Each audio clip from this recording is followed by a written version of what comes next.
I'm hyper aggressive with my investments for the last 4 to 5 years now, and it worked quite well. At the beginning, I felt like I can only win. My goals are not reached yet, but I start to ask myself the question, how exactly do I proceed once my goals are met and I want to go risk off, retire, and live purely from my investment capital? I don't want to lose what it took a lifetime to build. Gruß aus Deutschland. Thank you so much. I love seeing people from all over the world. The more exotic the country, the better. First of all, I always talk about this curve. Well, let's turn this screen off for now. I talk about this curve. When you have no money, you can take huge risks because you've got nothing to lose. When you have medium levels of money, you start to de-risk because you can't afford to lose what you've made. And then when you have oodles of money, you can do whatever you want. Doesn't matter, as long as you, of course, have your castle, etc. So I'm going to try take that kind of the middle of the bell curve. I hope that's okay. And we'll walk through a couple of steps of how I believe you need to plan. And this goes for anybody. And remember, we have people who are age 30 now have enough money to retire. But remember, if you're age 30 and you live to 100, you need 70 years worth of stuff. I'll also showcase some new tools we have as well. That'll help everybody in that process. First of all, calculate your living costs. How much do you need to spend per year? Always, always, always, always spend a lot less than you have, okay? Invest. The opportunity cost of spending today is extremely high on the cusp of AI. Didn't mean for that to rhyme. Sorry about that.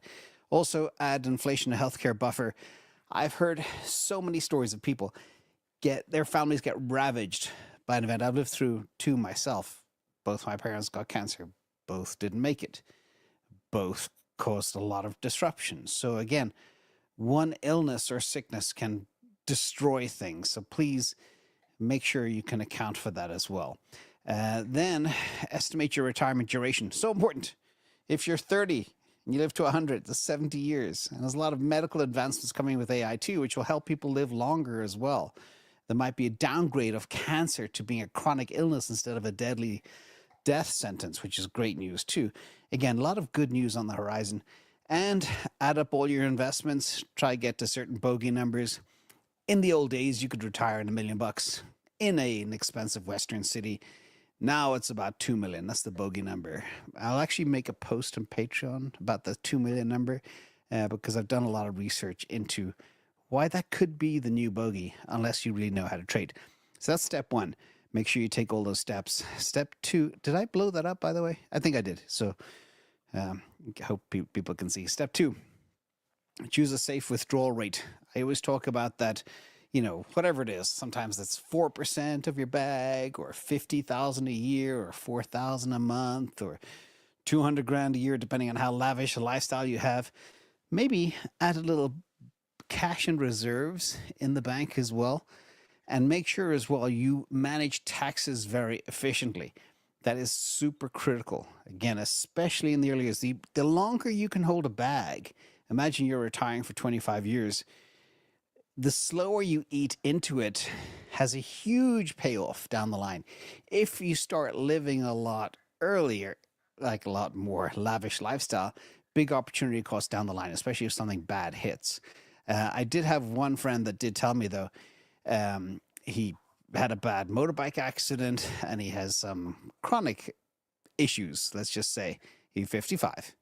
And he said, basically, now is the time for me to make my vacations because when I'm 65, I'll have all the money I need, but I won't be able to get on a plane and go to all these lavish places. So there are exceptions when you need to make memories as well earlier. Bear that in mind, too. Going off on a few tangents here, but that's what happens. Step three. Sell off risky investments. You start to de-risk over 6 to 12 months. Don't do anything big. Aim for a stable mix, 20 to 40% income generators. We now have things called STRC and STRE in Europe as well. Yeah, I believe everybody should be in 40 to 60% disruption. Disruption is the new bond market. It used to be a 40-60, 60-40 portfolio with a big chunk of bonds.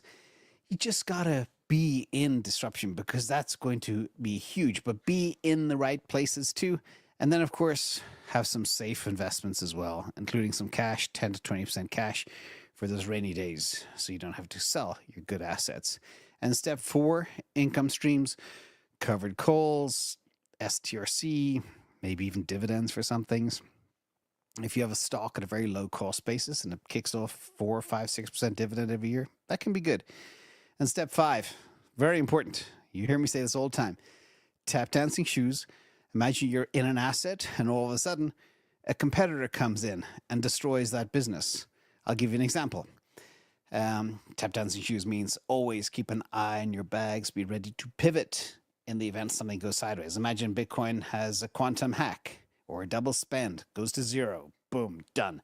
Imagine macro hard from XAI destroys Microsoft, boom, done. Always keep your eye at the window, and things do change as well. Watch your bags every 1 month or 3 months at the latest.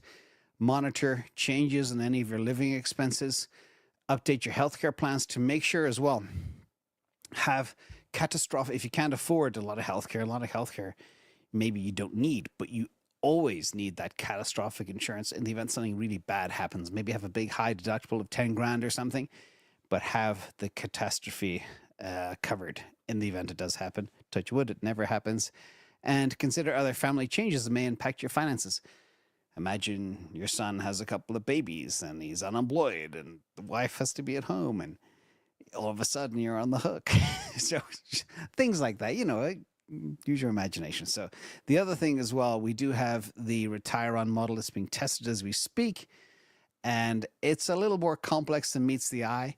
But everybody will be able to plug in their assets, their expected CAGR, their allocations, how much they need per year, when they need to start withdrawing, et cetera, and we have this table as well, so you'll see exactly what you have by position and how much you withdraw, living expenses, and how much you have left. If this works out and disruption does what I think it's going to do, and you live a medium lifestyle, you can see here, less than $300,000 in assets, you can spend for 25, 30 years and still leave a huge fund to your loved ones. That's the goal. That'll help you plan. We'll circle back to this later once it's live and show you exactly how to configure it, but also think of the allocations like your income producing assets, etc. All will be there.